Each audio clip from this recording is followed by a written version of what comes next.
Olá, sejam bem-vindos ao Tríplice Invicto. Meu nome é Davi Jorge, estou lendo O Coração Corintiano, de Lourenço de Aféria. Capítulo 17. Per aspera ad astra.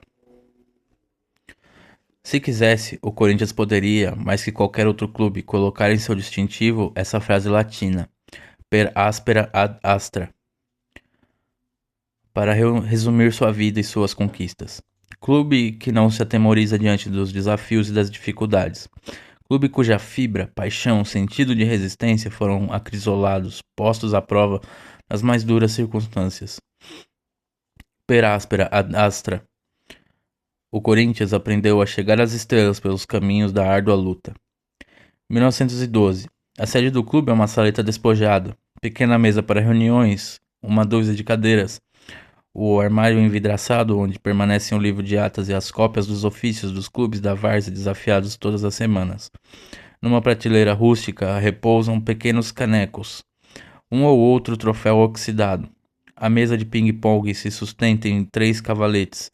Modestas, as taças são lembradas de vitórias anônimas que repercutiram um pouco além dos ouvidos do povo trabalhador. Era o que o clube tinha de valioso, de seu. O aluguel da dependência, 35 mil réis, estava atrasado. O senhorio condescendeu a princípio. Conversou numa boa, mas bastava olhar o rosto sem jeito dos rapazes para apalpar a interrogação que estava no ar. Cadê o dinheiro, senhor? Espremendo o bolso da moçada, revirando o forro, virando os sujeitos de cabeça para baixo, era mais fácil pular fora uma lagartixa que o metal.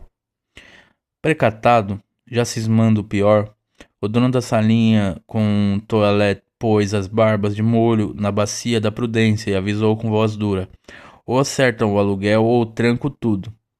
E foi girando a chave, na fechadura, que ele havia mandado trocar. Dali não saía nenhuma cadeira. Ficava tudo retido em garantia da dívida. Epa, e as taças, e as atas, e o armário envidraçado, e os blocos de papel para mandar ofício. O senhorio se despachou com a boca amarga só de pensar no provável cano, enquanto a rapaziada estudava um jeito de salvar a pátria. Fazer uma vaquinha não era coisa assim da noite para o dia. Dizem que quem deu a ideia temerária foi Neco, garoto ainda. Retirar os trecos a Badulaques a Sorrelfa, de noite, pelo janelão e pela claraboia. Combinou-se, dito e feito, madrugada fria e úmida, sem luar, naquela hora quieta em que até os grilos dormem. Os vultos solertes caminharam nas trevas como duendes. Forçaram as cremonas, treparam por uma escada de pintor de paredes. O clube tinha bons pintores em seu quadro associativo. Invadiram a saleta sem bulir na fechadura. Retiraram tudinho. Comandos em ação. Deixaram as 4 paredes nuas como a mulher de Adão. Até a folhinha de reclame do Ao Paraíso das Andorinhas, uma loja na rua Marquês de Tu, número 40, que vendia camisas para senhoras a 4.500 réis, carregaram embora. O dono da saleta voltou na manhã seguinte para dar outra prensa. Em vez da sede montada, encontrou a desolação da sala reduzida ao silêncio. Os corintianos haviam batido as asas sob o testemunho cúmplice das estrelas. A dívida do aluguel foi paga meses depois, sem pressa, sem afobação, mas as taças, primeiro patrimônio do clube, as taças que antecederam o fulgor da primeira taça arquivada foram tão bem guardadas que, assim como as primeiras atas, ninguém mais delas soube dar notícias. Per aspera ad astra. 1913. Admitido finalmente na Liga Paulista de Futebol, foi o Corinthians disputar seu primeiro campeonato. Tudo são esperanças e euforia, moleza pura. No primeiro turno, 4 adversários que não iriam nem para o que não dariam, perdão, 4 adversários que não iriam dar nem para o cheiro. Sai tudo pela culatra. O Corinthians tomba diante do Americano, do Santos, do Internacional, do Germânia. Os adversários mofam. Timinho, timinho, aquilo dói no fundo da alma. Peráspera ad astra. Casimiro do Amaral, o capitão do time, o técnico que assumira o posto no lugar do Rafael Perrone, engole a afronta como se fosse uma esponja embebida em fel. A salvação era ir buscar no segundo e no terceiro quadro seus reforços para lavar a honra alvinegra. Entre eles, aquele meninote que havia ajudado a salvar o patrimônio do clube na sede ameaçada de despejo por falta de pagamento do aluguel, Neco. Os substituídos não chiam. Em primeiro lugar, acima do amor próprio e do orgulho pessoal, o Corinthians, o próprio César Nunes, que era um dos fundadores do clube, aceita recuar para a linha média quando lhe pedem, e ali vai conquistar o apelido de Paredão. O Corinthians vai para o segundo turno, na sua primeira disputa de campeonato, com uma equipe em que se mesclam agora jogadores da primeira hora e os reforços. Casimiro do Amaral continua no gol. Fúvio e Casimiro Gonzalez formam a zaga. Police, Alfredo e Lepre na linha média. Na ponta direita, César começa a perder a posição para Dias. Pérez permanece, mas Fábio se reveza com Amilcar Barboí. Craque extraordinário vindo do Botafogo da rua Paula Souza, que logo se impõe na equipe. Rodrigues continua firme na meia esquerda, mas Campanella é ofuscado pelo brilho do novato Neco, que lhe toma o lugar. Com tais modificações, no segundo turno o Corinthians é outro time. Dá a volta por cima, recupera os pontos perdidos, aperta os favoritos, desbanca a empáfia dos adversários com fibra e ao mesmo tempo com humildade. Por fim, chega à terceira colocação, depois de estar no fundo do poço. À sua frente apenas o campeão, o americano e o vice, Germânia. Casimiro do Amaral, que fora o capitão do time nas heróicas jornadas do ingresso na Liga Paulista de futebol e naquele primeiro campeonato de estreia, começara a dar estrutura à equipe e preparara por antecipação o esquadrão de 1914, que venceria o campeonato invicto, sem nenhum ponto perdido. Casimiro do Amaral logo deixaria o gol. Em seu lugar entraria Sebastião, que por vezes se revezaria com Aristides de Oliveira, o rapazinho que também secretariava e fazia as atas das primeiras reuniões da diretoria. O Corinthians começa a transformar-se num rolo compressor. O time com Sebastião ou Alcides, Fúvio e Casimiro Gonzalez, Polis, Bianco e César, Américo Fiaschi, Pérez, Amilcar, Aparício e Neco, vai passar por cima do Internacional, do Lusitano, do Minas Gerais, o mesmo Minas do torneio de ingresso na Liga, do Hyde-Croft, da cidade de Jundiaí, do Campos Elíseos e do Germânia, que muitos julgavam imbatível. Assim fez o campeão invicto de 1914. Assim se forjou o Corinthians Paulista. Até então haviam sido disputados 15 campeonatos em São Paulo, feito igual jamais se vira. O Corinthians Paulista foi o primeiro clube da cidade a conquistar o título de campeão sem ter perdido nenhum ponto. A torcida delirava, a bandeira benta alvinegra tremulava, ainda que sem companheiras. Bom em tudo, a defesa menos vazada, apenas vencida em 8 gols. O ataque arrasador, 34 gols. Neco, com 12, começava a consagrar-se como grande artilheiro e confirmação de uma maravilhosa promessa. Peráspera ad astra. O Esporte Clube Corinthians Paulista principiava a cumprir seu destino, concretizava o sonho antes tido como impossível a um clube de operários. Não tinha aparecido apenas para vencer. O Corinthians vinha implodir barreiras, transpor os desfiladeiros da discriminação, fazer uma revolução incruenta em que os canhões eram chuteiras enlameadas e recuperadas na segunda-feira com pedaços de sebo obtidos no matadouro.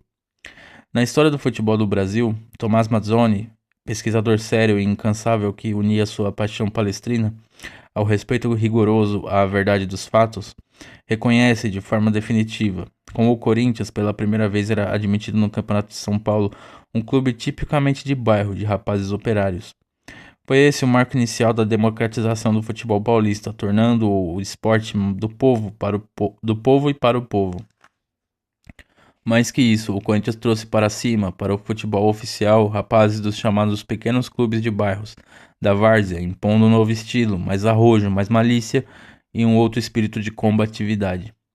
Mais arrojo e visão das coisas, enquanto os cartolas tentavam se entredevorar, cada entidade puxando as brasas para seu fogareiro, a força política do futebol esvaía-se na direção do Rio de Janeiro. Ao Corinthians Paulista não interessava ganhar quantos campeonatos fossem num clima de divisão e de discórdia.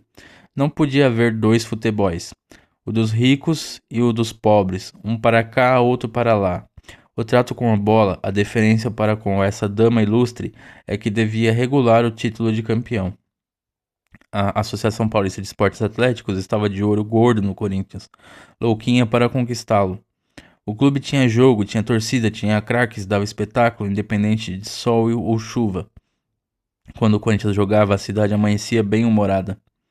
Claro que o Corinthians respeitava a várzea estava no seu sangue, respeitava os clubes de várzea e enfrentava na liga, que enfrentava na liga.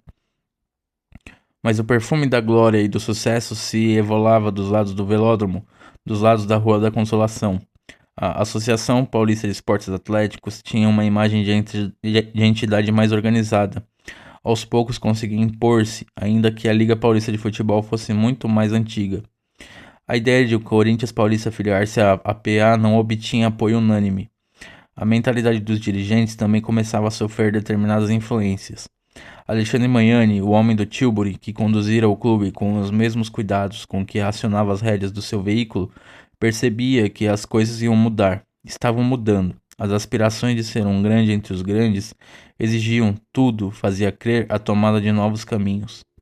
Per áspera ad astra, o Corinthians ia pagar o preço de seu arrojo. Notas 1. Embora em algumas narrativas sobre os primeiros anos do Esporte Clube Corinthians Paulista se obteve certa confusão entre o goleiro Casimiro do Amaral e o zagueiro Casimiro Gonzalez, o primeiro é normalmente citado como o segundo técnico do clube, logo depois de Rafael Perrone.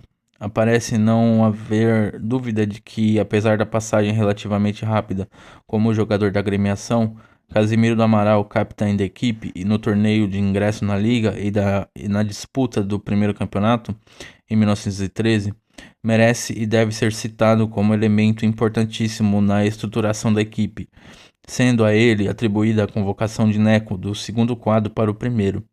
Não por acaso, Casimiro do Amaral era estimadíssimo por Antônio Pereira, muito seu amigo.